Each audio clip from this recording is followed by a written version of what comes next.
لأجاريهم قلدت ظاهر ما فيهم فبدوت شخصا آخر كي أتفاخر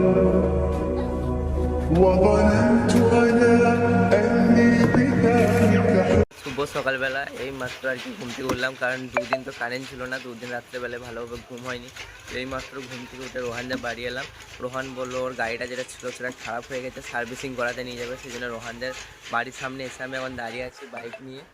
তো এখন আর কি যাচ্ছি রোহানদের বাড়ির ভিতরে ঢুকবো, সে দেখবো কখন বেরোই। পেট্রোল নিতে, কারণ ওই গাড়িটা তো খারাপ হয়ে পড়ে আছে, ওটা এমনিতেই যাবে না, কিন্তু এখানে টেস্ট করার জন্য কিছুটা হলে পেট্রোল লাগবে। তো সেই জন্য এখন একটা পেট্রোলের দোকানের সামনে এসেছি। পেট্রোল নিবি তো এখানে কি করছিস? ওইখানে যা,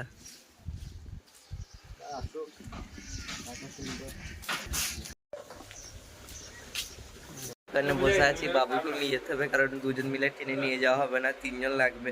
তো ওই জন্য বাবুকে বসে আছি, ওর কাজ শেষ হলে তারপরে বেরোনো হবে। কিছুক্ষণ অপেক্ষা করা যাক। আর কি দোকান বন্ধ হলে এবার 11:30টার সময়, মানে এখন ভোর রোদে বেলায় বেরোবো গাড়িটা বাগানোর জন্য, আবার টানতে টানতে নিয়ে যেতে হবে। মানে আজকেও বিরাট খারাপ অবস্থা হয়ে যাবে। আর সব জায়গায় দেরিটা হয় এর জন্যই, মানে কিছু বলার নেই।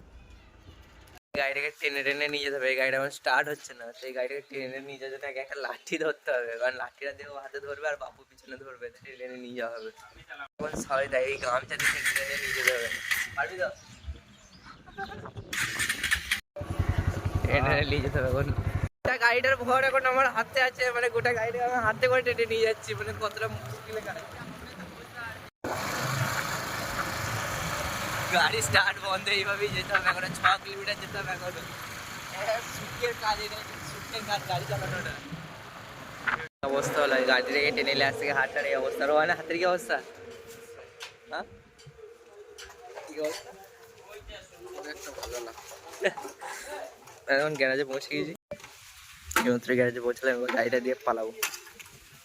গাড়ির কাজটা এখন শুরু হয়েছে, দেখি গাড়ির কাজে কি কি শেষ হয়েছে দেখে নিই। হলো স্টার্ট নিচ্ছে না কেন?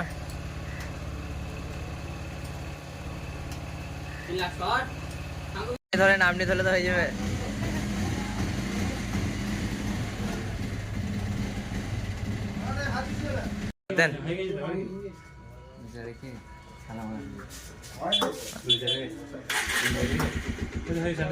স্টার্ট হচ্ছে তো? আচ্ছা, মোবিল মনে হয় বেশি নেই, মনে হয়।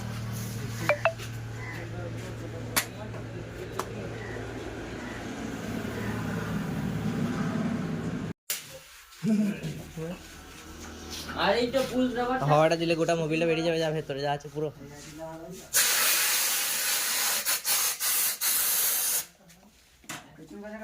এই মাত্র চুল কাটতে এলাম, এখন হচ্ছে চুল কাটবো। আরে সর্বনাশ, এসি লাগিয়ে দিয়ে যান।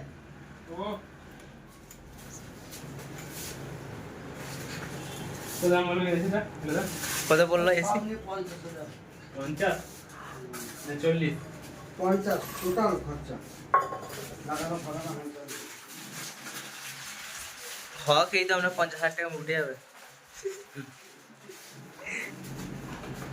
চুল কাটা হবে?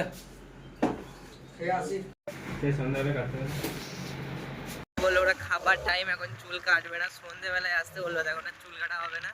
এখন ওখানে গাড়ি প্রায় সারানো হয়ে গেছে, তো এখন গাড়িটা নিয়ে বাড়ি যাবো। পৌঁছে গেছি এখন, মানে গ্যারেজ আলা বললো প্রচণ্ড গরম করছে। বলছিলাম যে রোজা রেখে বিরাট অবস্থা খারাপ হয়ে যাচ্ছে, তাড়াতাড়ি ছেড়ে দে। তো বললো যে গ্যারেজটার নিচে যেরকম জায়গা আছে নিচেতে যাও, মানে প্রচণ্ড ঠান্ডা, সত্যি প্রচণ্ড ঠান্ডা, এখানে তো প্রচুর হাওয়া দিচ্ছে। লেগেছে ভাই রোহান? হ্যাঁ, ওটা কেলটু মতো লাগছে, প্যান্টটা কিনে দিতে। এই বাগানো শেষ করে এই মাত্র গ্যারেজ থেকে বের হলাম।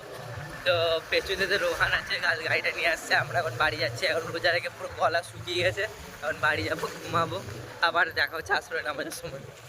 এই মাত্র বাড়ি পৌঁছালাম, এবার হচ্ছে ঘুমাবো, প্রচণ্ড গলা শুকিয়ে যায়। দেখা হচ্ছে আসরে নামাজে তো এখনো প্রায় 1 ঘন্টার মধ্যে দেরি আছে, 1 ঘন্টা ঘুম দিতে হবে। ব্যাপারটা হচ্ছে আমি আর কি ঘুমাচ্ছিলাম, এই মাত্র ঘুম থেকে উঠলাম, অনেক ক্লান্ত হয়ে গেছিলাম বলে এই মাত্র ঘুমটা ভাঙলো। আর 10 মিনিটের মতো বাকি আছে। মাইকে গোসল করে এই দাসন নেমে গেছি।